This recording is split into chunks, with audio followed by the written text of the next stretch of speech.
Ito ay hango sa kwento ng isang truck driver. Mag-aalas 4 na ng madaling araw pero andito pa rin tayo sa lansangan.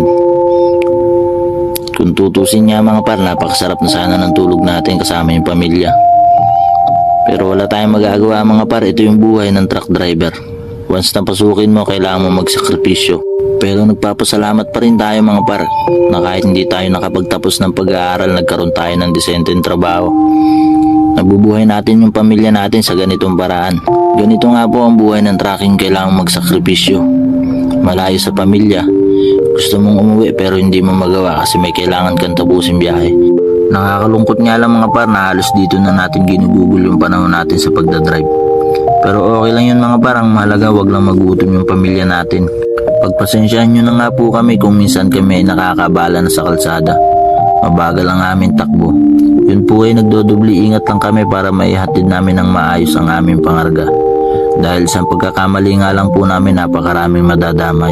Hindi po kami perpekto pagdating sa kalsada. Minsan mabilis, minsan mabagal, minsan kumakain ng linya.